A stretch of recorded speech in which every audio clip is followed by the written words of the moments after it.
Welcome back to another episode of the Kings Pulse podcast presented by the Kings Herald. My name is Brendan Nunes, and today we've got a big guest. We got James Ham of the Kings Beat podcast and writing as well, I guess, just of the Kings Beat. I shouldn't add podcast to the end, even though that's part of it. And ESPN 1320. How's it going, James? How you doing, man? I'm good, man. How are you? I'm doing good. I appreciate you coming on. It's been a while, actually. It I had has you on been a once or while. twice before. It's funny. It's been a while, but it doesn't feel like that because you and I talk all the time. Yeah. So it's almost like, we have our own podcasts here and there, just sitting at like a coffee shop and chatting back and forth. Sometimes things will come out, or like things will get reported, and this is obviously all new to me, and then I see people freaking out of like, oh my god, this is whatever, like this is crazy new news, something that's never heard, and I'm like, wow, I think I've known this for a little while, and I just didn't realize that it was a quiet conversation, and I forgot. It's it's new for me for sure. It's cool though. I remember it being new. I remember like that feeling of, oh my gosh, I've got information that no one else has. And I think like I've said this quite a few times in the past. That's what like fuels my brain. It's that the want for knowledge. Like I just I want all the knowledge, and my brain, that's it feeds on all of that all the time. And so that's where, having conversations with people like yourself, like they're off the record conversations, you're feeling a little bit more tapped in than you would have been if you were just, doing your pod but not going to games, or just a casual fan. And so yeah, I think that's always, it's the eye-opening part of it, right? How the sausage is made. It really is different once you're behind the scenes and you start to see, you know, and you don't even get the full-fledged uh like personal experience of going in the locker room and being in their world and really feeling like you have some sort of responsibility with what you say, because you're going to have to answer for it because they're right there, and you're going to be in their locker room and in their world. And if you say something wild and inappropriate, or wild that, conjecture or speculation, or isn't sourced out properly, then you're going to hear it. And that's something that that's the next step. It's almost like your first full year here is got a little bit of training wheels because of like the Zoom world we're living in right now as media members.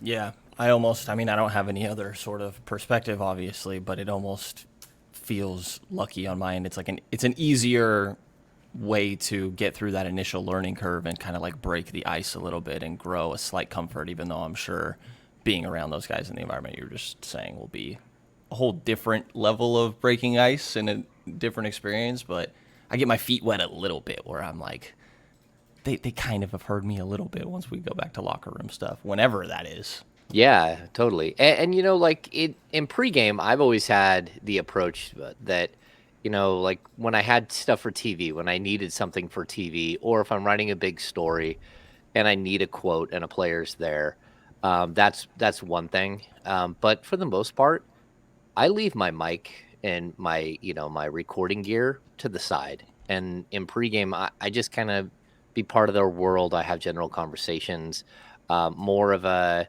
getting comfortable with everyone, them getting comfortable with you, having like real life conversations, checking in with guys, see how they're doing, just basic stuff. Because again, I think it's part of the process is to make people feel comfortable with you. So then that way you get better answers, you get more information. You're just more in tune with what's happening in their world. Yeah, and the most cliche shit that you hear all the time is like, "Oh, these guys are human. They're just like everybody Yeah. else." And but the extent of like, I knew that was true beforehand, but the extent of really fully realizing how, maybe it's not exactly the right word, but for a lack of better, like normal these guys really are. The whole "these guys are human just like everybody else" resonates, and I've like felt that on another level, even though I felt like I understood hearing that so many times all over the place before. Before we get into, I kind of want to go through evaluation of some of Sacramento's assets they have at this trade deadline with you. But before Hmm. we get into that, I was thinking about this yesterday. How many years have you been covering the team? This is my 12th. And you've never seen a playoff series? Oh, no, not even Wow. close. Yeah, I just No. had this realization yesterday. Well, I mean, yes, I have not seen a Sacramento Kings playoff series, but because of my former life, I spent 6 years covering the Warriors as soon as the I didn't Kings know season that. ended. Yeah, so I would go down and I would be the backup for Oh. NBC covering the Warriors all the way through the playoffs. So I've actually been in a couple of championship locker rooms, like game 7 winning locker rooms. I was there when the Cavs won their first one So with Harrison was on those LeBron. teams. Um, I Maybe. don't think I covered Harrison's year. I Okay. think he was already gone. But like I'd have to think about that because I was there um, when OKC had a 3-1 lead and blew the 3-1 lead to Yeah, I think I Harrison think was on that team. That was the Game 6 Clay where he went crazy. yeah, that's And then possible. they got KD the year after, I believe. And Yeah. that's when Harrison left at the same time. Actually, interesting story. I actually was there for like as they were melting down, right? So I think it was game 6 was in In Golden OKC. State. I think it was in OKC. Where was game 7? I believe in Golden State. Okay, so Because I want to say Clay's Game 6 was. I feel like I have to look this up now. yeah, that's interesting. I know I'll I find was it. at the Thunder fell apart, right? And I was also there like for the Yeah. Houston Rockets going through. 2016 West Finals playoffs. Clay's Game 6 was in OKC. Okay, and then game 7 was It must have been back Game in 7 in Golden State. Yeah. yeah. Okay, so one of those series, well, in that series, I know that you were watching the Thunder unravel, and it got really strange. I was the last media member to ask a question at post game. It must have been game 5 as they were starting to let things slide a little bit. And it could have been, I don't think it was game 7. I think it was game 5.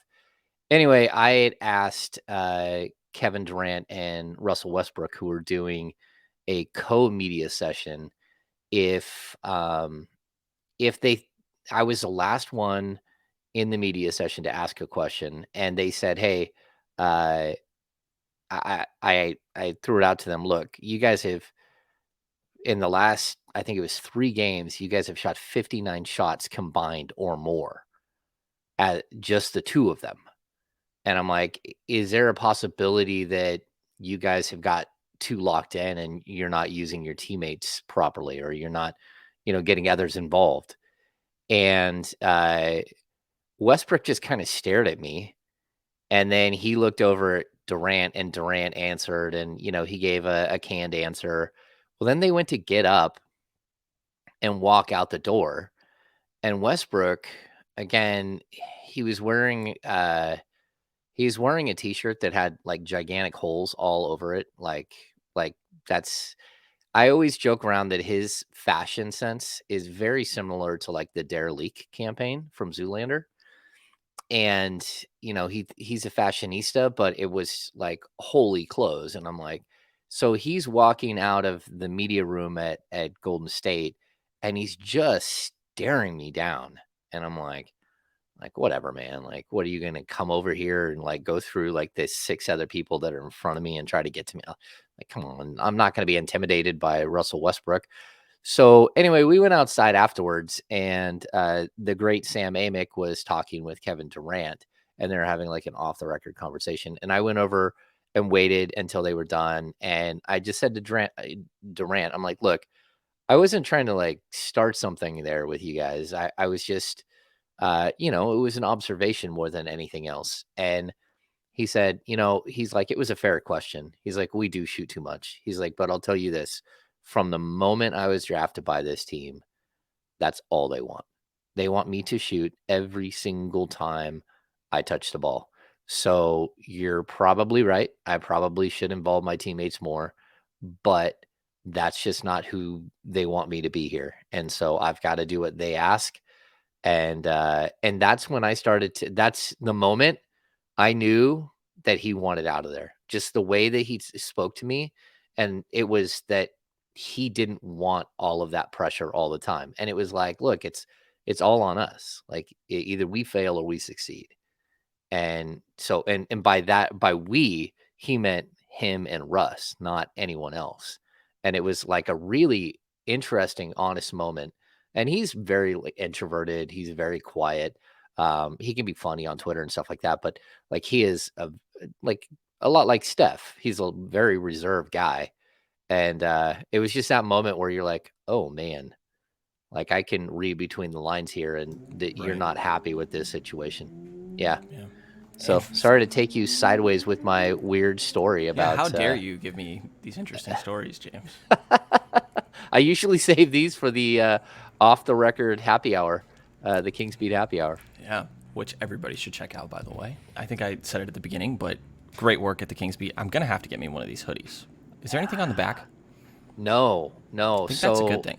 Not, I don't have anything on the back, and actually, so Brickhouse Industries, Jim Espinoza over there is like he designed the original logo, which is I'm reversed. So yeah, the Anybody original listening to the pod, it's on YouTube also. If you want. Yeah. So he designed the original logo, and then he's made one for Sean without with James Ham underneath. And it's just cool stuff. And then he made us some sweatshirts and some t-shirts. And eventually I think we'll start having some sort of merch shop. It's just, man, like I think that's the crazy thing. You know, people go, "Hey, why don't you do this? Why don't you do this?" And I'm like, okay, look, I've got 2 podcasts during the week, and they're both video. On top of that, I'm writing every day. On top of that, I'm covering a team full time. Oh, and by the way, I'm running a new business because the Kings Beat is a new business, and I'm married with children.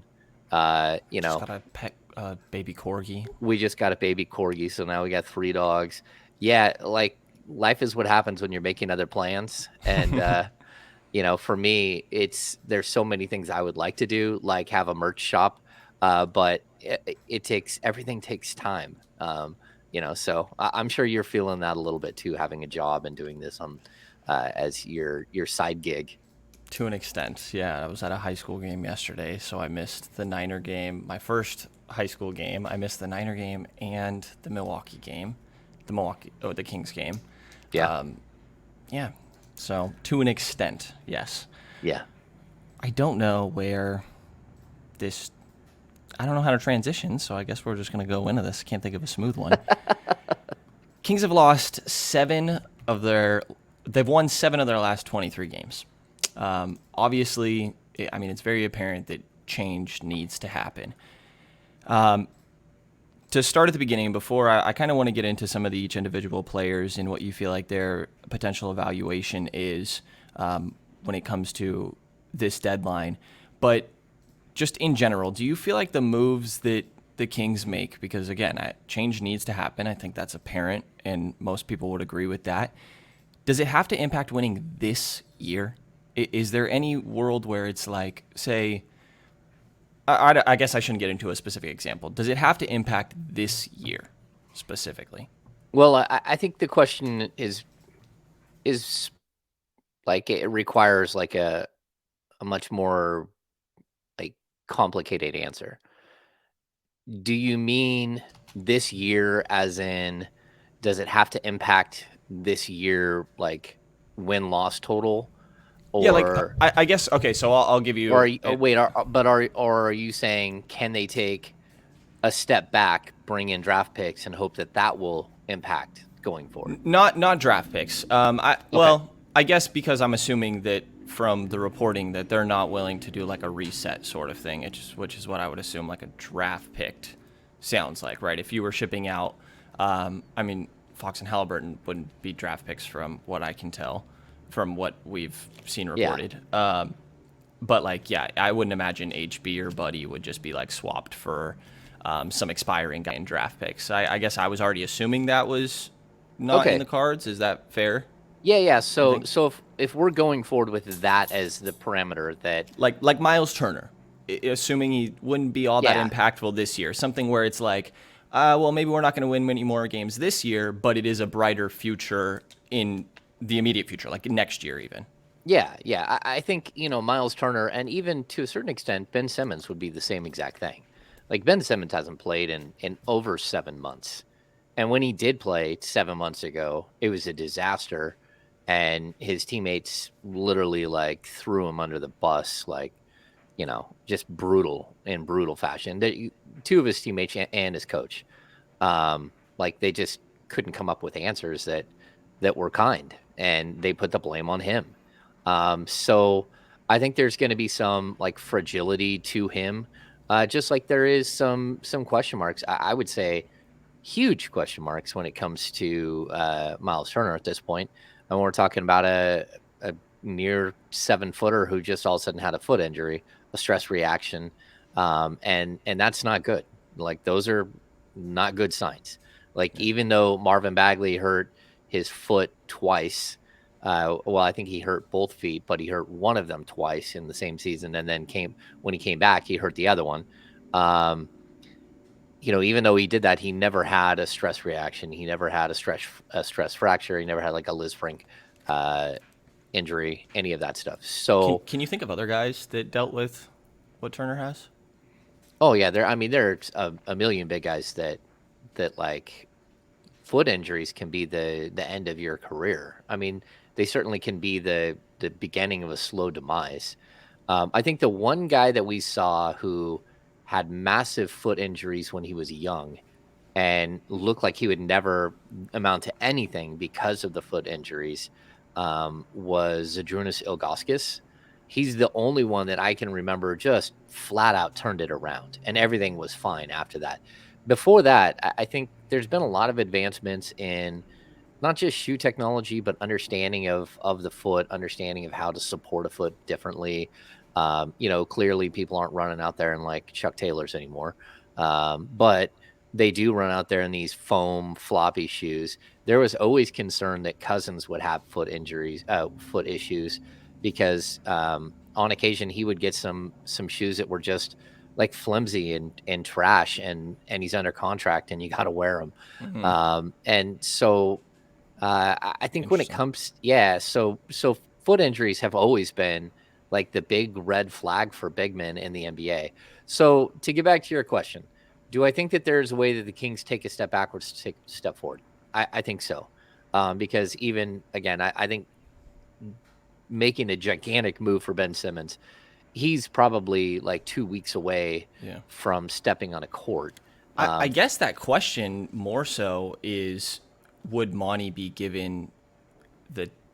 Is there a chance? Like, could Monty be feeling the pressure where it's like, well, it couldn't be this year because who knows about next year? Like maybe there's more pressure from the fan base and talks of like already growing skepticism of Monty, but I think that like that's probably where I getting this question from, because ideally, like I think that if you just are looking at the projection of a franchise, yeah, like it makes sense for the Kings to not feel pressure on this year. But I think when it comes to where the pressure would be felt is the general manager.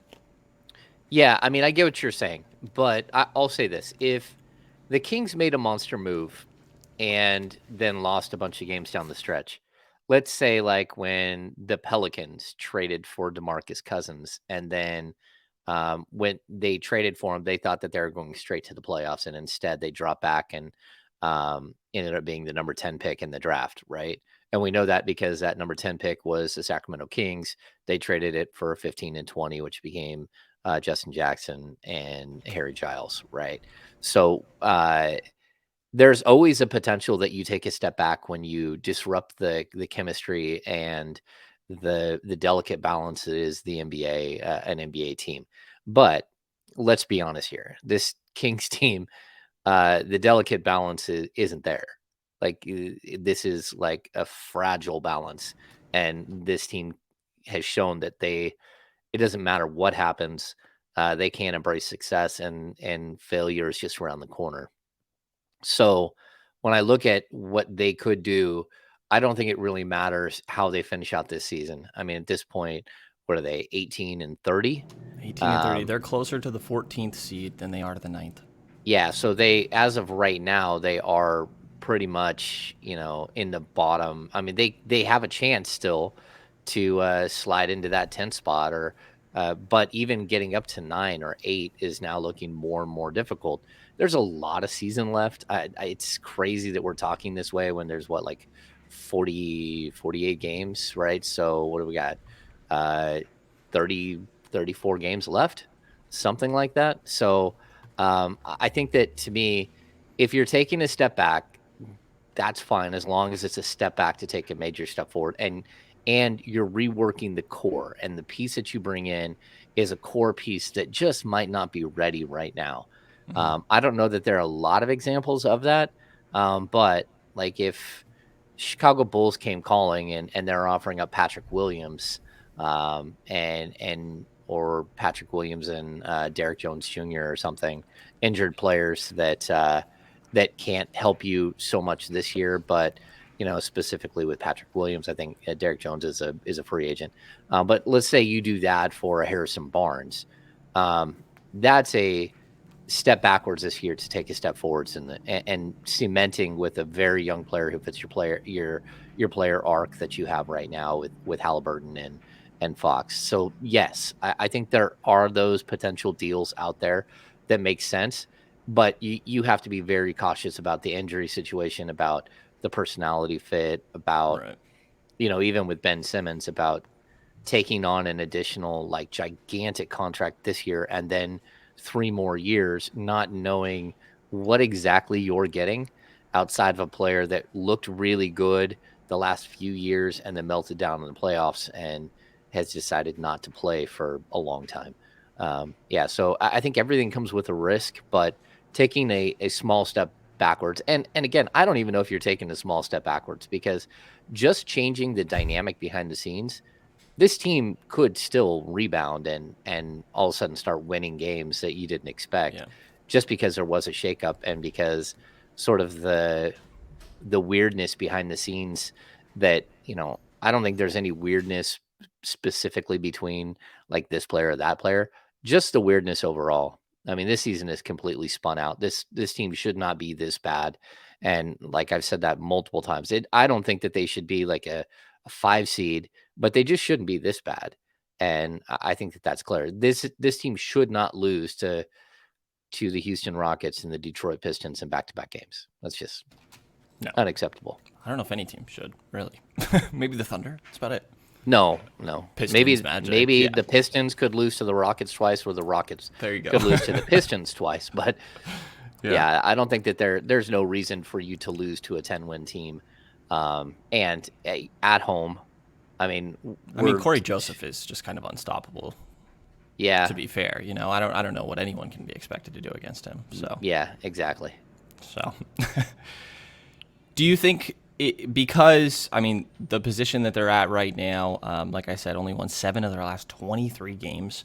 Do you think that there's a good chance they are wanting to hold? I mean, I'm sure they'd want to, but what's your gauge on? Because I think that ideally, if you're not moving Fox or Halliburton, and you're talking about these other guys and trying to make a significant improvement around them, that you're going to need to include draft picks if you're looking to acquire more talent. Teams are going to prefer this year's pick, I would assume. Like, what is your gauge on if draft picks are included in deals? Does it seem like this year's is trying to be completely avoided from being traded, or and try to move towards the future? Is that a no-go for other teams? I feel like most other deals with significant acquisitions, like a Porzingis, or you look at Vucevic was traded last year from Chicago. Chicago's pick ended up being 8th. It's usually that year. What's kind of your gauge on how it would be for this year's draft pick in trade conversations?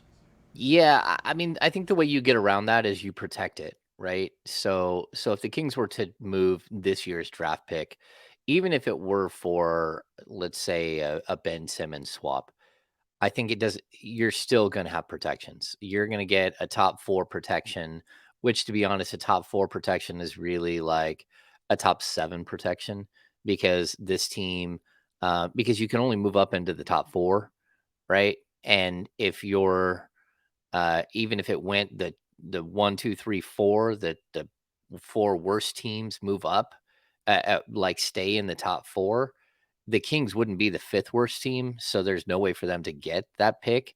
So for every one of those teams that are in the bottom 4 right now of the league, for each one of those that fall out of the top 4, um, those teams become the 5th pick, the 6th Right. pick, the 7th pick, right? So I think that there's a way to protect this year's pick, at least to make sure that your top 4 protected. And I Hmm. think that's in almost any deal. I think that the Kings would make it protected. The only way you wouldn't do that is if it were just a deal that was such a no-brainer that it's like, okay, the biggest asset we are giving up in this deal is our pick. And so I think it's very likely we see a top 4 protected 2022 and a top uh maybe top 10 protected 2023. But I also think that most deals that we're going to talk about with the Kings, if they're swinging for the fences and they're going nuts, is they're going to be like multiple first round picks. Yeah. And so I think you have 2 types of deals that we're looking at right now. One is just taking one of, let's say, your 3 core pieces. Well, guys who have been part of the core for the last couple of years, right? So Harrison Barnes, Buddy Hield, and Rashawn Rashawn. Holmes, right? So let's say that we take each of those players individually. Can you take one of those players, attach a really solid first round pick, and get a player that's younger under contract and better than that player? And I think that that's kind of where we have to look at this with when it comes to the Kings. If you don't do this gigantic home run swing, can you upgrade a position by adding a pick, or can you upgrade a position like what we talked about with Patrick Williams, right? Where you take a player who's a good, solid NBA player and fits a team's arc right now, like the Chicago Bulls. Take Harrison Barnes, move him, and even in that deal, I think you might get something else back from the Bulls, where you're just mixing the pieces up. You're not doing a complete roster reset, and I think the Kings have those options. They have the swing for the fence options. They probably have like the nuclear option, which some like probably 1 or 2 or maybe even 3 or 4 teams have put, uh, you know, considerable packages together that would go for De'Aaron Fox, and then you get to a point and it's like, okay, we haven't been able to do anything else. Maybe we do need to blow this thing up. So I think that there are a lot of different looks and feels that when you're Monty McNair, like your whiteboard probably is 30 feet long and probably has all kinds of different types of scenarios. If we trade player A and we're getting back a player at a different position, can we trade player B to get the position that we just lost? Those types of deals. So, I'm trading Harrison Barnes, but I'm not bringing back a forward. I'm bringing back a center. But now, can I trade Richaun Holmes and bring back a small forward or a power forward? The same thing would go with Buddy Hield. So, like, I think that the Kings roster construction has always been funky. Um, Totally guard heavy, forward light. But you do have players like Harrison Barnes who can play the 3 and the 4. And you got Buddy Hield who can probably play the 2 and the 3. And so you can move pieces around. Um, I just think the one guy that if you are going to trade and you need to get value for is Harrison. And I would say that about Rashawn as well, because he's under contract for another 3 years, and it's a very reasonable contract. But I Well, think, let's talk about Harrison real quick then, if yeah, that's all right. yeah, that's fine. You reported on, or you put out a tweet on, whatever, reported either way. This is the first time I had seen a actual deal laid out for what was offered for Harrison last year.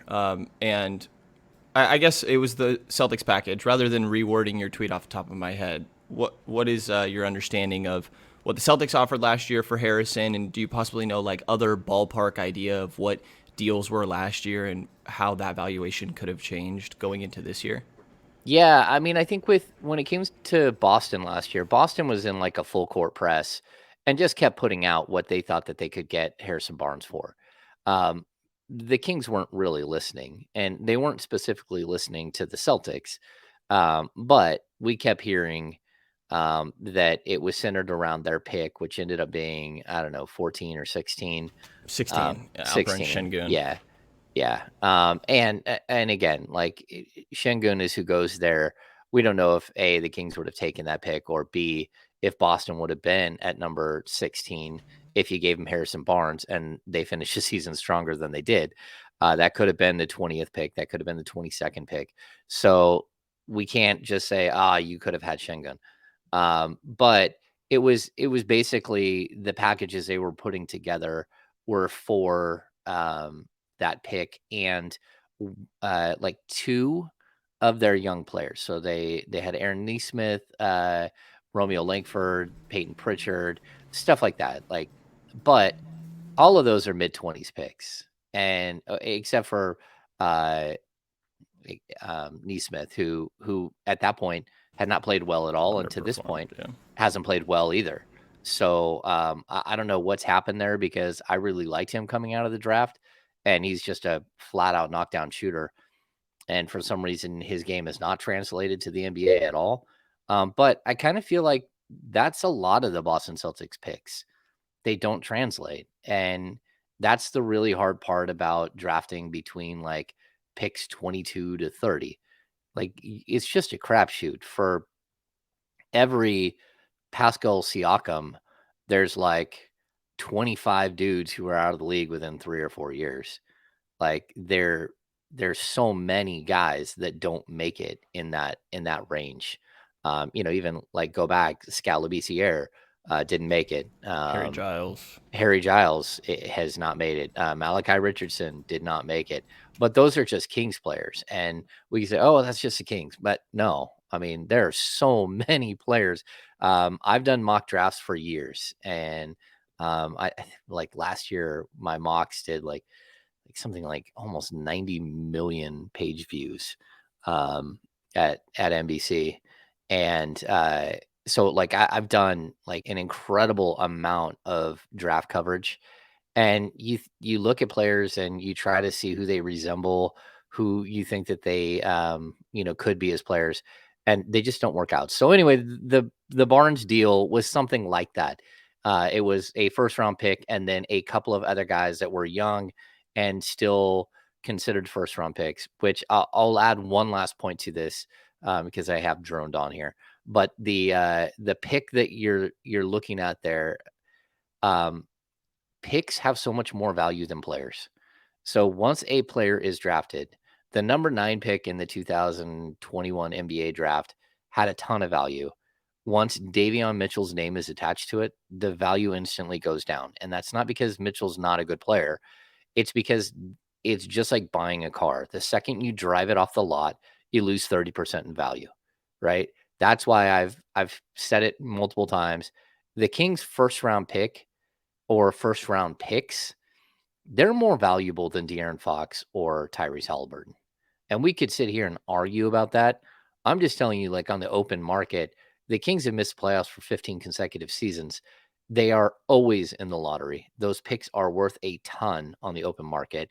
You could go and get all kinds of things. And so I kind of feel like if you are going to make a move, your most valuable assets are those things. And I still think that Harrison Barnes has plenty of value. I do.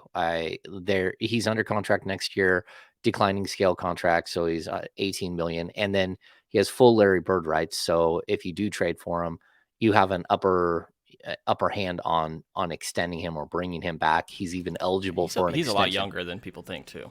Yeah, he's 29. Yeah, and he's eligible for an extension this summer. And so you easily could like bring him in and then say, look, we like that 18 million number. Can we do that for another 2 or 3 years? Can we do 18, 17, 16 and rack, and have you under contract for 4 years? I think Harrison Barnes listens regardless of where he goes. He just had a new baby. He's going to want to be somewhere that he's planted and secure. And so, look, I think that there are a lot of ways the Kings can handle this situation, but guys like Harrison still have tons of value. Yeah, like I mean, Robert Covington was one of the main pieces sent out to get Clint Capella. It was a 3-team deal actually. So I guess Atlanta, like Houston, is. Hold on, I have this backwards here. Covington was sent out by Minnesota. You know what? I'm not going to try it. I have my notes all mixed up here. Covington was multiple times had been traded for 2 first-round picks. And I think that Covington might be previously in his career a little bit more sought after or thought highly of on the defensive end, but Barnes does more on offense in my mind. Like I think those guys are somewhat comparable, at least previously. Covington, I know he's kind of come back on recently, but he's had a little bit of a slower year. Or you look at like Aaron Gordon, what he was sent for last year. I don't, in my mind, I don't think those players are all too far off. I know we heard Denver, I believe we heard Denver linked to Barnes last deadline, and Aaron Gordon goes for Gary Harris, RJ Hampton, who was the 24th pick in the year prior, and then a 2025 first. But obviously it's a little different because Orlando had just sent out Vucevic prior to that and was willing to do this reset. So, I'd be surprised, like we said at the top, if Sacramento was willing to take that sort of direction, but that's still 2 first-round picks for an Aaron Gordon, who I don't think is all that far off from a Harrison Barnes. Yeah, I mean, so look, if we're looking at those 2 players as comps, I think Harrison Barnes is like considered a pretty large upgrade over Robert Covington, just because he is a more versatile player on both ends of the floor. Covington has always been a better defender, but Barnes is not a bad defender, and his offense is like far outweighs, what Covington brings to the table.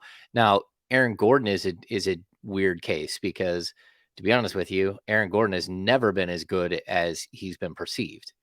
And you've always waited for him to have this like epiphany moment where he became what he should have been, and it's never happened. So if you can't find success with a guy like Jokic setting you up, and like by find success, I mean become a top notch like number 2, number 3 option, especially while they have Murray out and they have other players out. Like Michael Porter Jr. Like the fact that he hasn't just elevated and all of a sudden become like a 20 plus score, a 20 plus point per game scorer, and just like a huge, huge productive piece. That's kind of who Aaron Gordon is. So You again, could almost say the same about Barnes a little bit, right? yeah, I mean, but But he's Barnes, defined. There isn't like yeah, expecting more, right? yeah, no, you can write in pen what you expect from Harrison Barnes. And I mean, the fact that he's shooting 42% from 3, on the catch and shoot, he's over 50% like over the last month and a half. Like he is an easy guy to fit into almost any system. And the fact that he can play the 3 or the 4 is very valuable. And the fact that he can play 35 minutes a night for any team in the league, that's extremely valuable. So whether they can get 2 first round picks is a question. But I'd also say this: the Kings probably don't want 2 first round picks. They probably want a young player and a first round pick, or Right. they want a player similar to Harrison. But again, can you take Harrison, attach a first round pick, and get a much better version of Harrison, a younger version of Harrison, for a team that maybe is closer to something, is closer to like a playoff. Like if they're trying to go from a 6 seed to a top 3 seed, and they think that Harrison can be that guy that really does solidify a position and gets them over the hump, which is what I kind of feel like Boston had always saw with Harrison. Yeah, I think that there are options out there. Yeah. Yeah, definitely interesting. Yeah, throw out the 2 first rounders as more of like this is potential value rather than defining value and what 2 first round picks of value would mean for acquiring a better player, since I'm assuming that's what Sacramento would try to do in any sort of deal with Harrison. And do you think that there's any sort of, not being moved last deadline because of wanting Harrison to be a more long-term piece, or feeling like, I think that because McNair comes from Morey, it's easy to kind of like, oh, is he also doing an overvaluing his own assets kind of situation?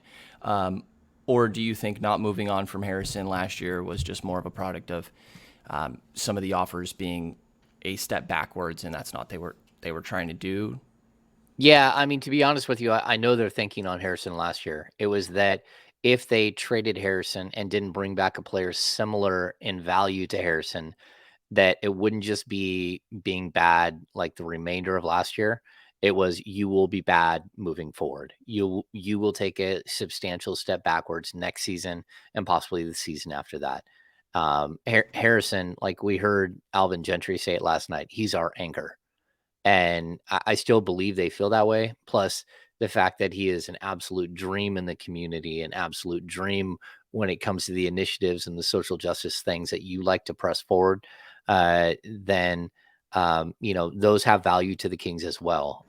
But yeah, I think last year it was very specific that they thought that they would be better this year. They thought that they would add pieces around their core. And I think the biggest issue with this season, Brendan, is that the core didn't live up to what they thought it would be. And part of that is because, COVID has like been in and out with these guys. Part of it is that Richaun Holmes had the eye injury and has missed 17 games. And even when he does come back, he's just not ready. Even though he's missed, I think it's 17. He played the first 18, then missed 9 of the 27, and now he's played 3 straight. Yeah. So if you look at the 3 that he's played now and the 5 that he played before, those are ramp up games. So we're basically looking at another 8 games where he wasn't himself at all. And that's 25 out of 48. You're looking at 23 games where he might have been who he should be. That's just not going to be conducive to winning. Yeah. I wanted to ask you real quick. He said earlier in the year after he came back from his eye laceration, and then he caught COVID right after, a couple games after, or he went into health and safety protocol. Yeah. And I believe he said in the presser that was the first injury he's had in his career where he wasn't able to stay in good shape because of it. Do you understand why? It's an eye injury. It's an eye injury, so I kind of was confused on that. It's like you can't see well to move around. Like no, I think it was an impact. He wasn't allowed to move around and jar the eye. I mean, we're talking about not an eyelid. We're talking about an eyeball. Yeah. And to me, when it comes to an eyeball, and there had to be a procedure, like we don't know how bad this thing was, and like I don't know if he like risked losing his eye or risked being blinded in that eye. But when a doctor tells you that you're not supposed to run and jump and do anything with when it comes to an eyeball injury, I think you're going to listen, because the last thing you want to do is lose your vision in an eye or something, because you were trying to fight to get back quicker. So that was like, again, there's so many injuries that happen in the NBA that we can just track, right? Alex Caruso breaks his wrist. He's going in for surgery. We know he's out 6 to 8 weeks. That could be pushed out to 8 to 12 weeks, depending on the surgery. But we know that it's probably going to be more like 6 to 8 weeks.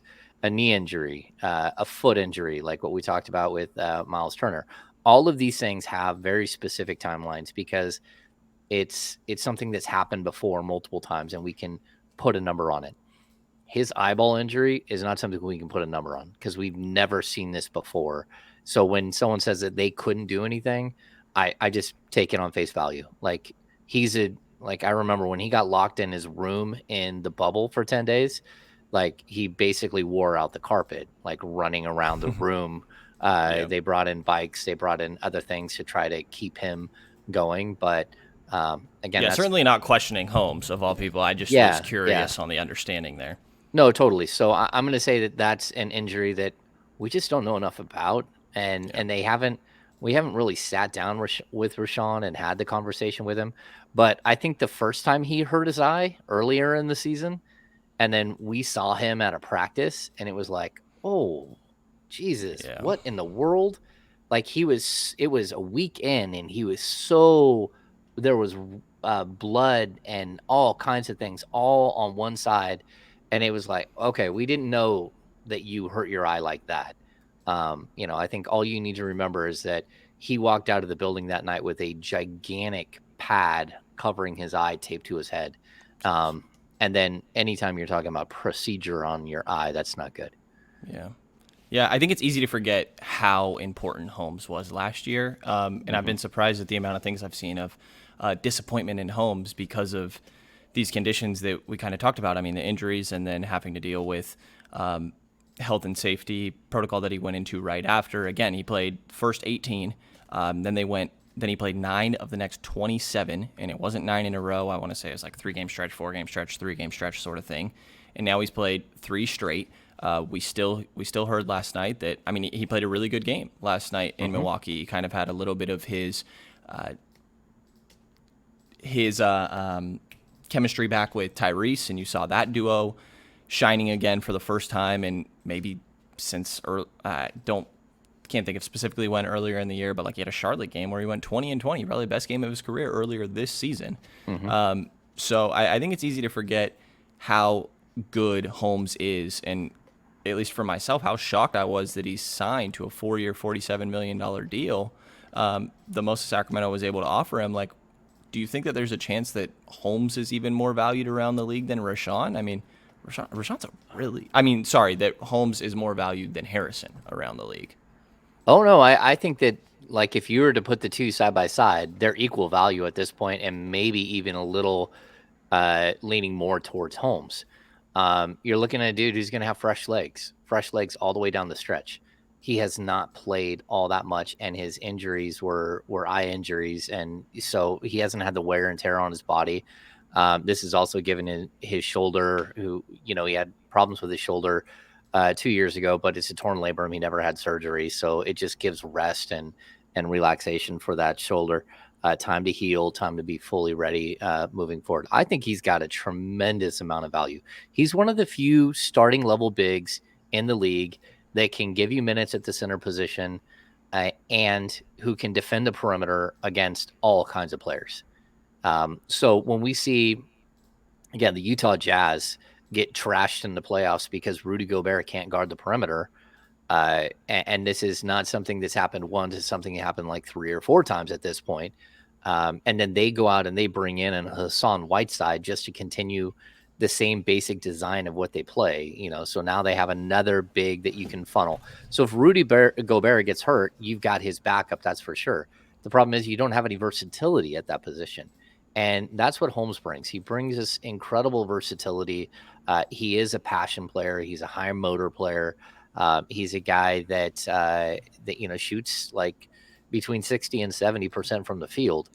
He's improved as a rebounder. He's improved as a shot blocker. He averaged 1.6, 1.8 blocks per game last season. He gets you steals. He runs the floor. There's so much to him that teams should be looking at him and like drooling if he is actually available. I'm going to say this too. Like, I don't usually do this. I am horribly disappointed in the people who have gone at the Holmes family. And I don't understand what that's about, because the Kings have so many other centers. It's not like Richaun Holmes in past years was probably the least replaceable player on the team. Like, he's the guy that you had to have or you're in trouble, right? The second he goes down, you're going to go in the tank because he did so much for this team. This year is slightly different. You have, again, you don't have to love them, but you can see that where Alex Len can have moments against bigger guys. You can see where Tristan Thompson had moments where he was an energy guy. You can see where Damian Jones is almost developing as like mini Richaun Holmes, right? Yeah. And Richaun Holmes has had his own issues. Yeah, that we kind of laid through. Like, I mean, just so many complications with injuries and different things that have complicated his own season on top of that. Yeah, exactly. But what I'm saying is that you didn't miss Holmes nearly as much as you would have missed Holmes in past years, right? Because you had all of these other pieces. And for me, when I look at the way that fans have like gone at his mom, gone at him, it's just like disgusting, to be honest with you. I'm so disappointed in fans that do that stuff, but to that specific family who's been nothing but positive and like a beam of light in a otherwise dark place, he might be, since the Vlade Divac signing, free agent signing in like 1998, he might be the best free agent signing that the Kings, not of their own free agent, but best free agent signing that they've had in like 3 decades. Like, he's been nothing but incredible. And when he is healthy, he's been great. And he got an eye injury. And I just hate seeing that. I hate seeing Dr. Holmes have to have to deal with any of that stuff because they're good people and he wants to be on the court so bad. It's crazy. That's just who he is. And again, I don't get it. Maybe it's the DFS, people who done daily fantasy sports. Maybe it's people who play fantasy and drafted him in their leagues. Maybe it's just people that have lost their way and we're in this weird society where, every single game there's a fight now, which I never saw before, but people just aren't used to being out in public. And so we're seeing these weird anomalies happen all over the place. But I'm super disappointed with the way that Holmes and his injuries have been dealt with by some of the fans. Yeah, it's been ridiculous to see for sure. And I think, it's just this whole, he played so great last year. I don't know what's happened this year. And it's like, well, everything we talked about, the eye injury, dealing with health and safety, and all these other complications. I mean, last season, I think that I've been surprised it hasn't been talked about much. Like, part of some of the big focal points were that, wow, they have this one lineup that works so well. This Fox, Haliburton, Buddy, Barnes, and Holmes lineup played 400 minutes, 7.6 net rating. The one other lineup with over 400 minutes, Fox, Buddy, Barnes, Bagley, Holmes, 7.2 net rating. Those lineups both played over 400 minutes. They don't have another lineup that played over 100.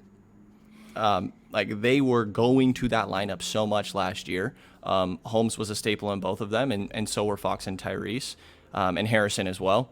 But you know that they had no other lineups, right? Right. But they also even haven't had the opportunities. They didn't, but they also didn't have many other opportunities to even put those same five guys out there this year. Yeah. No, I mean, I get what you're saying. My point would be that they walked in the last season with like 6 players. And so this team is deeper. It just hasn't played well. I mean, I think last year, I don't even know. I haven't compared records. Where were they at after 46 games, 48 games last year? They were probably better, and they had just a ridiculously bad Corey Joseph. Well, I mean, I don't think Corey Joseph isn't a bad player. I mean, we're talking 6 players, and Corey Joseph and Tyrese Haliburton were 2 of your 6, and you didn't even know Haliburton was going to be this good. So, I mean, you had guys like Hassan Whiteside, guys like Jabari Parker, guys like even Nemanja Glenn Robinson last year. Glenn Robinson. So, but then we laughed. I just named 4. So Glenn Robinson, Hassan Whiteside, Jabari Parker, Nemanja Bjelica. Those guys weren't part of any real plan. Yeah. But then on top of that, you had Justin James, you had Daquan Jeffries, you had Robert Woodward and Woodward. Jesus. Justin James played 300 minutes. And Jamias Ramsey. So you had 4 other players who were second-round picks or undrafted in the previous 2 drafts that were on the 15-man roster. So we're looking at 8 dudes right there without even looking at anyone else that just really weren't going to help you. And that's not because Nemanja couldn't have helped you. He just wasn't part of the plan and wasn't going to help you, and then was bitter and angry that he wasn't playing, and then that led to more stuff. So, last year's roster was so bad, and then to see this year's roster sort of be worse, even though it's much deeper, it just doesn't make a lot of sense to me. Yeah. So when we talk about Harrison and Rashawn, 2 guys that I think bring a lot of value on the floor right now still, and they probably will do that I would assume, do that for more years down the line in the NBA. I think they're guys that make sense for Sacramento to want to keep around. Is it safe to say that it's less of a change in how they are being viewed and more of a, damn, this season went bad, we have to change something, those are the 2 guys with value? And I'm not saying, not a change in how those guys are viewed moving forward, more of something has to happen. Well, no, I think that straight up, Harrison Barnes is still viewed positively within the franchise. Buddy Hield has been a piece waiting to be traded for over a year. And they thought they had him traded right before the season started. And he still brings value. He still brings what he does. And I think there are other teams around the league that look at him and go, my goodness, how we could use him where the Kings can't use him, or the things that we could do if he was here. I think that's, there's a lot of teams in the league that could still use an elite 3-point shooter. I mean, he is still number 2 in the NBA in 3-point makes. And he's shooting, 38%, 37, 30. Well, it's got to be right around 38, 37.8, something like that from 3. I don't have the numbers in front of me. I know he was at 38.5, and then he's had 2 wonky games, like a 2 of 11 and 0 of 2. 38.1, yeah.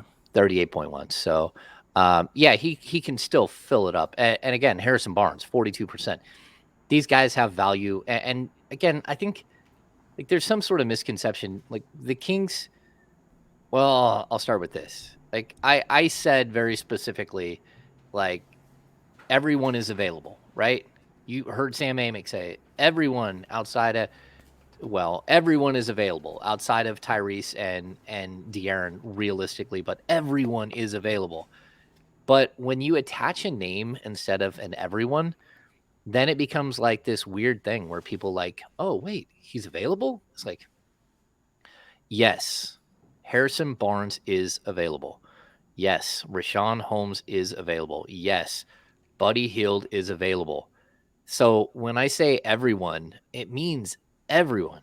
Like I think that Davion Mitchell in the right package could go somewhere. I think that, you know, all of them, like anyone on that roster outside of, will be looked at as someone that could move. But as soon as you actually break it down and attach a name, then it goes bonkers. Like the was it NBA Central or whatever, like 5,000 retweets because I said that Rashawn Holmes was available. Well, if you didn't get that he was available before, when everyone else said that everyone on the Kings is available, then you're just not cluing in on what's happening. And I think the overreactions come from not realizing the difference between available and available does not mean we want to trade this guy. No, you're very correct. That it means that we will swap them out for equal or greater value players if we have to throw in other pieces. Right. That's what that means. So, you know, it's kind of like the Ben Simmons deal.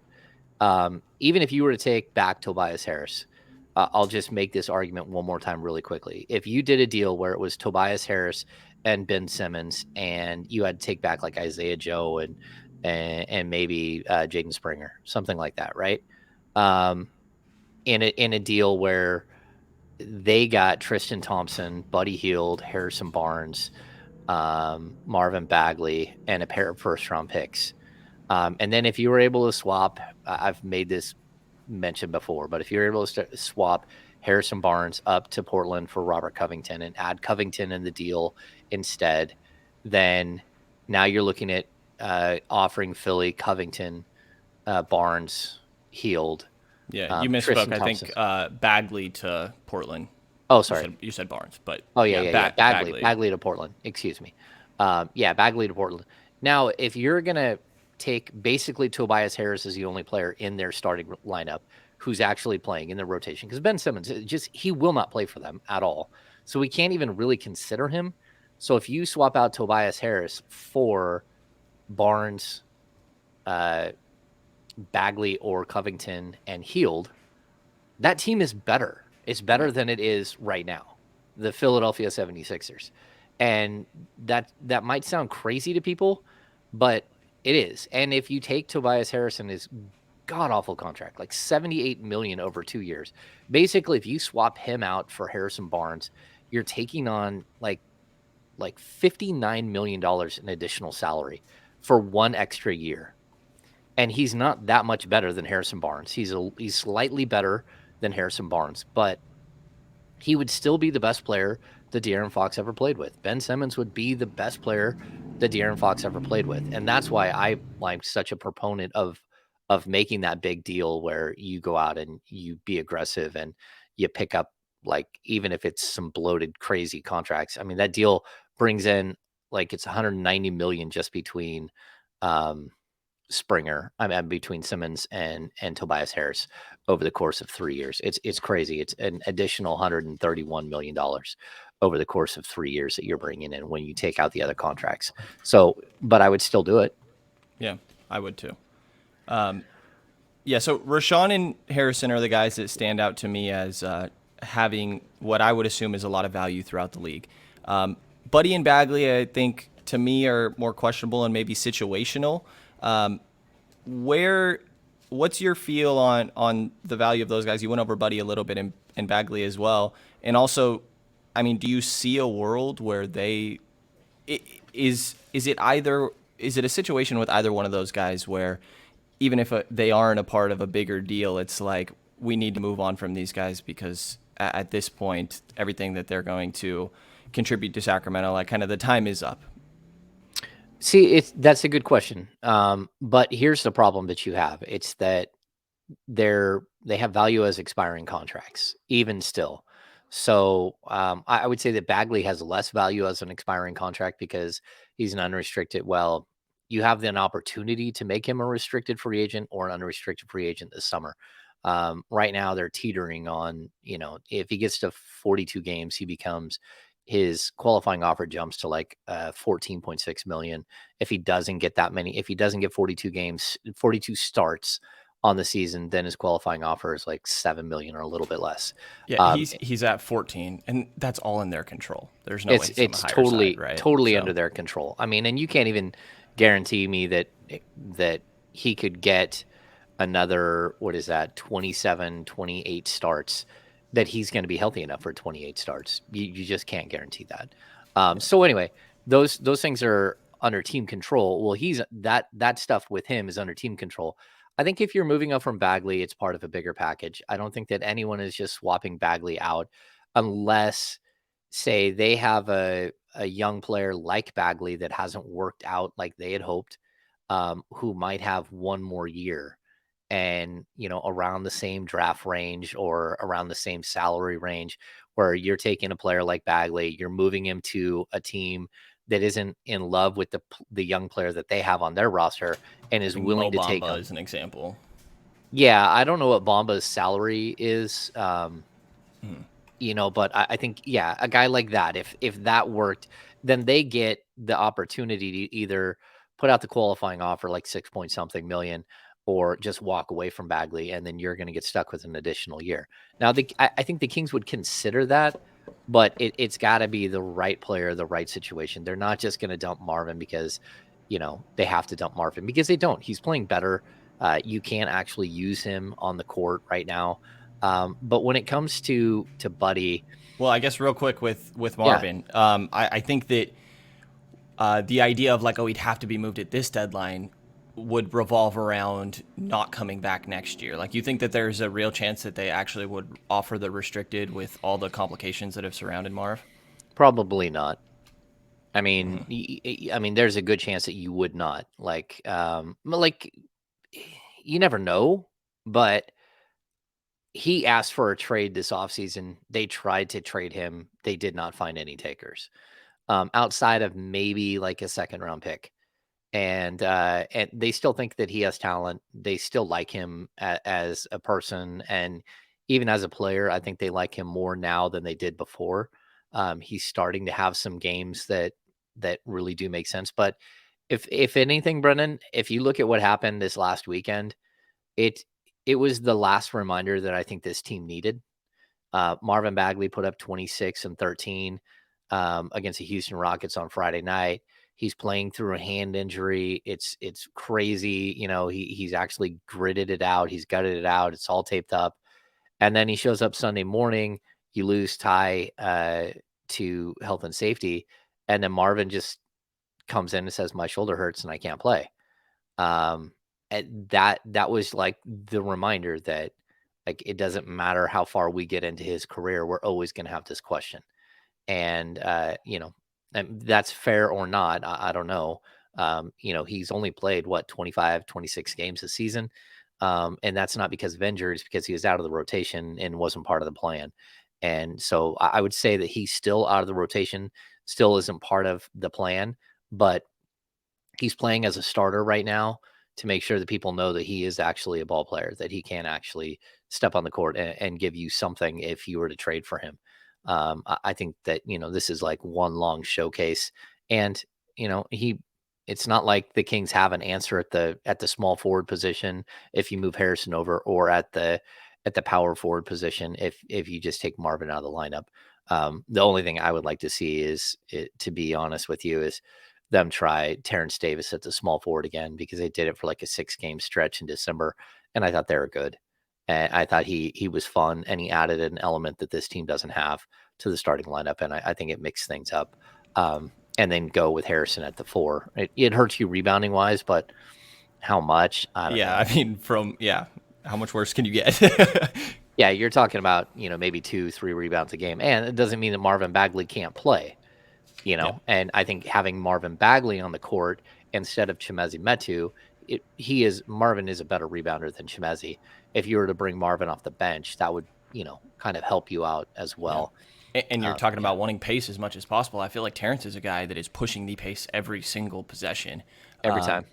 Yeah, I think he does a great job of doing that. He's really shined these last couple games. He had a career high of 35 against Detroit, and then follows up with 20. I don't have the exact number. More than 20 points in the next game against Milwaukee. He also had a couple games earlier in the year, like we've seen it throughout his career, where he has these stretches of 5 games of really playing well and then kind of cools off. But his minutes and opportunities have kind of fluctuated as well, which could be a part of that. And I think that that's an interesting conversation that can bring us back to Buddy. I know you said on your last pod that you think Terrence, correct me if I'm wrong, I believe you said you think Terrence can fill the Buddy role just fine.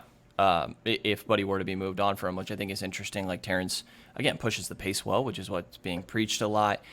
He still can hit tough shots, and I think has a gravity that is lacked by a lot of players on this team that Buddy supplies. And then I think Terrence does a better job of attacking the rim. So they're a little bit different. But when it comes to Buddy and the potential of him being moved, do you think that there is a healthy scenario where Buddy is on the team moving forward? I don't know. I mean, what is healthy? I think that, like, if you're going to make a change just to make a change, it's with Buddy Hield.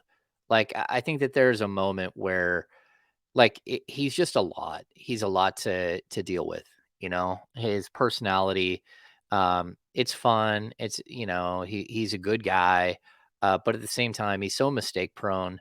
And at a certain point, like the constant chatter, all of this stuff that Buddy Hield's that he brings to the table, it does wear on you. Like, I'm not saying like full on addition by subtraction, but I'm also not saying addition by subtraction.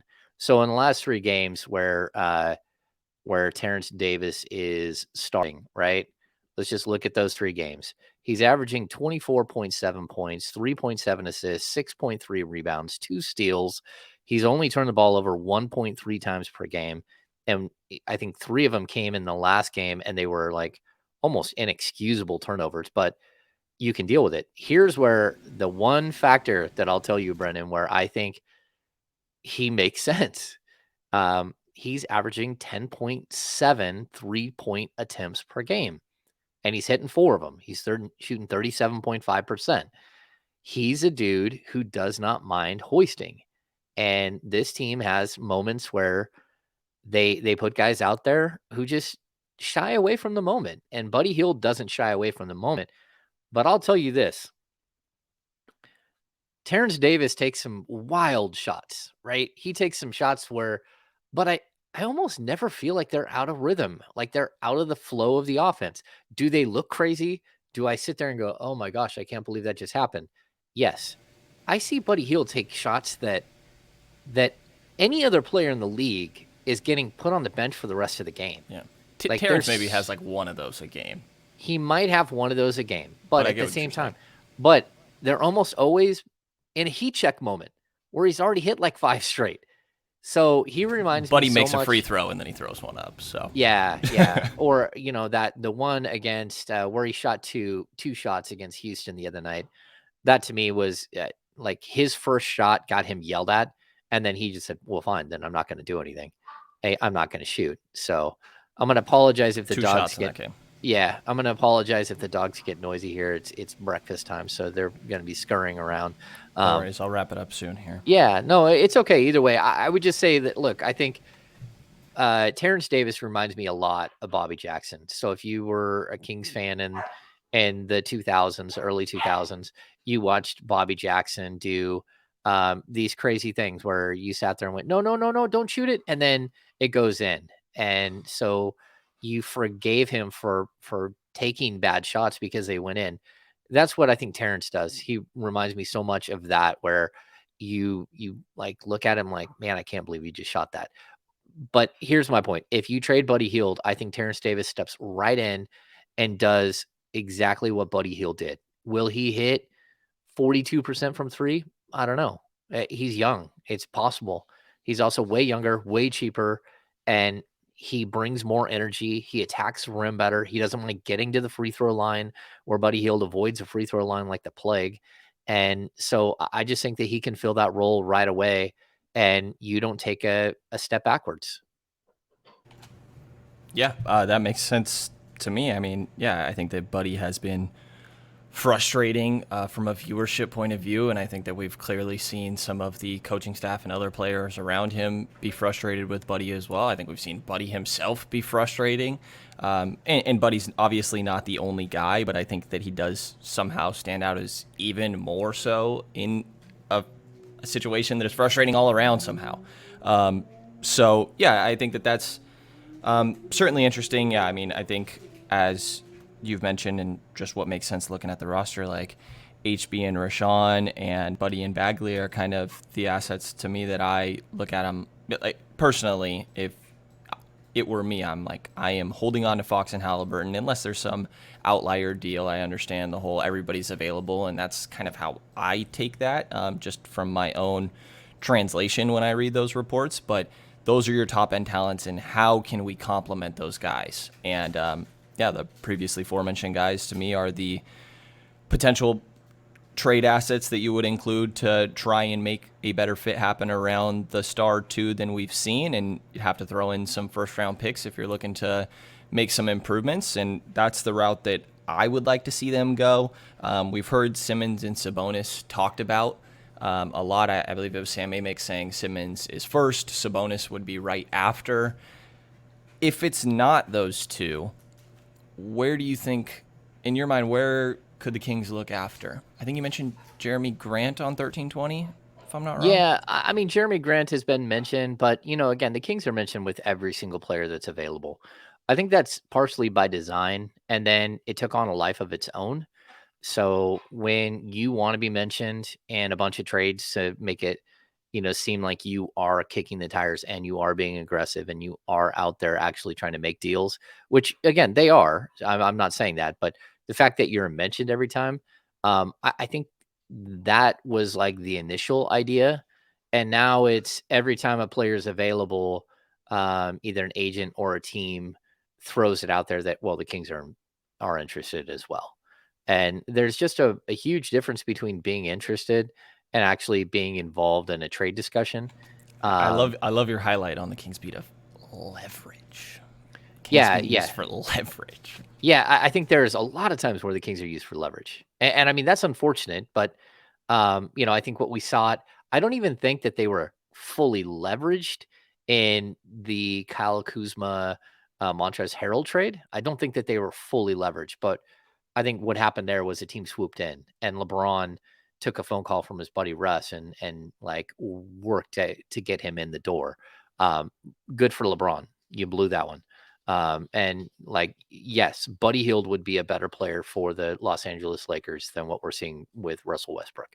There's just no question. The bad shots that the Buddy Hield takes, they pale in comparison to what we've seen from Russ West. It's not Look at what even like, Malik Monk is doing. yeah, I mean, look what Monk, but you have other players on that roster that can shoot it and they just don't get the opportunity because you got some like craziness going on. And like again with Buddy, I think it's just one of those deals where like he needs a different place to play. And that also, that trade, it kind of set what his value might be out there. Like I think I was surprised when it was Kuzma and Harrell. But I think that also showed the league that like you're not just getting Buddy for free. I mean, the Kings had a deal that made sense for them, and was actually bringing back two very solid players. And you think that's more value setting rather than that looked at as an outlier because the Lakers were in a desperate situation? Oh no, it's possible. I mean, it's possible that the Lakers were in a desperate situation, but I think a lot of teams would like to be in a desperate situation where they're able to go out and just grab Russell Westbrook.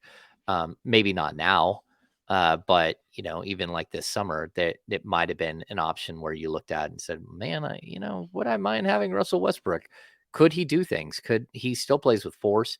He still makes the playoffs a lot of the time. He's a guy who's a walking triple double." I wouldn't take him on the Kings at all. I mean, that's not what I'm proposing here at all. But yeah, I mean, at this point, he's probably one of the worst contracts in the NBA. Russ doesn't want to deal with you again either, James. Yeah, it's like it's John Wall and then Russell Westbrook, and then maybe Tobias Harris. I got the corgi running around. She's having a good time because breakfast is almost ready. All right, last one for you. You're fine. Monty didn't spend the MLE these last two off seasons. Am I reading into it too much that he's really placing value in having money this off season? Because you pointed out to me a while ago, actually, and then I looked into it recently with the cap spike and their cap situation. They can make, I think, nearly $30 million. It's upwards of $20 million in cap space this year. Do you think that Monty is placing a lot of value in having that cap space this offseason? Yes and no. I think he's made it so he can make the move now that he would want to do during the summer, because I think he understands as well as everyone else who's ever been a general manager in Sacramento that bringing in a free agent is so incredibly difficult. Like a big name free agent, you can bring in a free agent, but you can't bring in the creme de la creme. You can go out and you can get an aging Rondo, or you can get a Marco Bellinelli. I thought of like Kyle Anderson, Joe Ingles, Yeah, but again, are Kyle okay? So are those game changers, or are those more of the same? But are they if more you of the same trade that for, we've seen? say, you trade for like a Sabonis and you send out Barnes, all of a sudden you need to balance the roster. You need to get another wing. They're not game changers. It would be like to me. It's like what Chicago did, like a Caruso and Lonzo Ball. Like those guys make a big difference, and then they made the trade for Vucevic, and then they also sign and trade for DeRozan. I'm grasping at straws, trying to find optimism here. I could see something there, like where, where you might have some money moving forward. But I also think that that's why we're seeing the Kings be so aggressive, right? As of right now, like Tristan Thompson has no value to the Kings, and to be honest with you, I don't know if he'll play again for the Kings. If he's here after February 10th, and the Kings haven't had just a complete meltdown at their center position, and even if they do, like you got Neemias Queta that looks like he could actually feel some void there. Shout out to you for getting all those Portugal listens on this episode. There you go. Portugal, stand up. That's the clip right here. Yeah, there it is.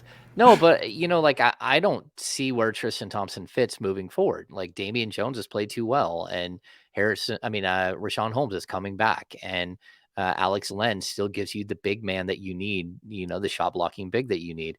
We're already at three centers, and Marvin Bagley can play the five. And so again, like if he's not moved at the deadline as part of a much bigger package, then I easily could see him being bought out right after the deadline and letting him go find somewhere else to play, and you get a little bit of a discount on the back end on that. So those are things that I think the Kings are looking at moving forward. There's a lot of moving pieces here, but when you have Buddy Hield at 20 million, 22 million bucks, you got Harrison Barnes at 18 million or 20 million. You have all of these contracts that are movable that you can package up that equal 30,000 or equal 50,000. I mean, the fact that the Kings could come together with a package if I'm not mistaken, Simmons and Tobias Harris are a combined like $72 million. The Kings can match salary. They can piece together a deal to match salary. There's not many teams that can do that. There's not. And I think that while we say that, that Monty has, remained flexible and has been able to, all these things. I think the biggest thing is like these things do go away, right? Like Harrison Barnes could walk as a free agent after next season if he's here still. But Tristan Thompson's deal goes away. Marvin Bagley's deal goes away.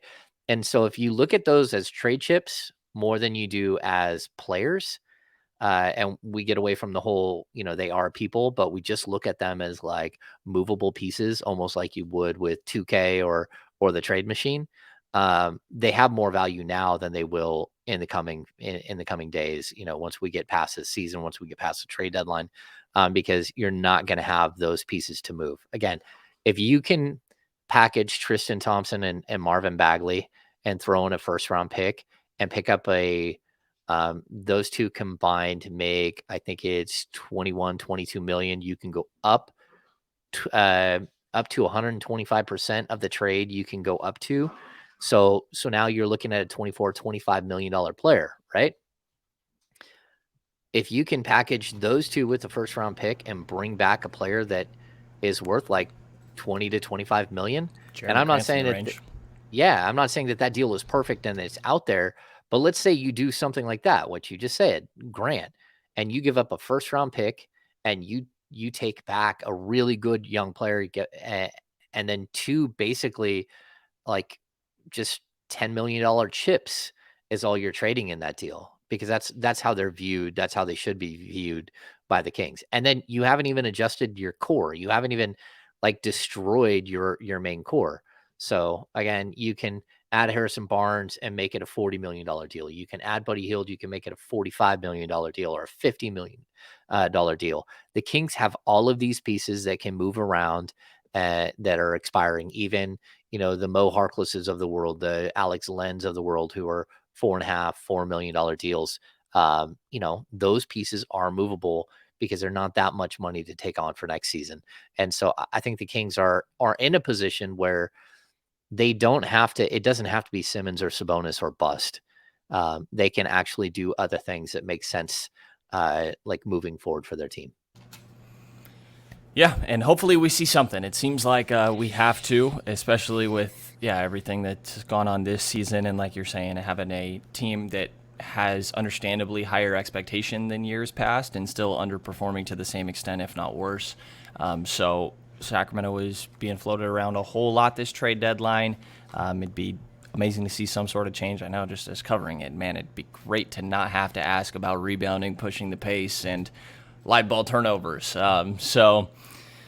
Yes, I really appreciate you coming on, James, taking over an hour out of your busy day during this time of year. Can't say thanks enough for all the help you've been with me in this transition and making it easier for me. And obviously, everybody knows the great work you do. Anybody that somehow unaware, which may be one person that happens, like a high school friend of mine or something, that's all I can think of. ESPN 1320, and then all the work that you do at the Kings Beat as well. Can't speak highly of it enough. I appreciate you coming on, man. Hey, man, anytime. And I did look it up. The Kings were 22 and 26 at the same point last year with a roster that wasn't nearly as good. Yeah. And in a Western Conference that wasn't. I mean, this Western Conference is worse. Yeah. I mean, so crazy. Can I get one more thing from you, actually? Yeah. Do you think that there's a world where a new head coach comes in next year and Alvin Gentry is still on the staff? We've heard the reporting of, there's, if Gentry meets X, Y, and Z, he could remain the guy into next year. Do you think there's a world where Gentry remains on the staff under a new guy? No, I think Alvin Gentry is respected around the league, and if that were the situation that he would find himself in, that he would just go and find a job with one of his friends around the league. Okay. I know that he was offered a job on Doc Rivers' staff, to be a lead assistant with Doc Rivers before he took the Kings job. I could see that being potential. Dave Yeager's there right now, but Dave's been out with a cancer issue. And so, I just think that Alvin Gentry is a name that if he wants to continue to coach at, what is he, 66, 67, if he wants to continue to coach, he's going to have better options than taking a step back for a team like the Kings. And I think that's a bummer because I do think he's a really, really high level, like number one assistant. And, he's proven in the past that he's a solid head coach as well. But yeah, that would be a tough one, man. Yeah. He wanted a 3-year deal when Luke was let go to be the head coach of the Kings, and that didn't happen. They did put incentives in that if he does certain things, that he could be the head coach next year. We don't know what those incentives are, but I think it's based around, wins and play-in or playoffs and stuff like that. But he's going to have better options, to be honest with you. Yeah, makes sense. I wanted to make sure I got that last one in there. Almost forgot. So thank you again, James. Anybody unaware, the Kings Beat, definitely go subscribe and check that out. Do you have a happy hour planned yet? You have a date for a happy hour next? We're looking at like February 1st or February 3rd, but the trade deadline could get in the way. And so if the Kings make something substantial before then, it would make that easier. If they have not done anything until then, we might have to push it back until after the February 10th date, just because it's a little hectic that week. And I don't want to have to be halfway through a happy hour and see something shake out and then got to go chase. Those things happen. But if you guys haven't, the happy hours are a blast. We're having a great time. Sean and I tell crazy stories. Last time we had Sam Amick on.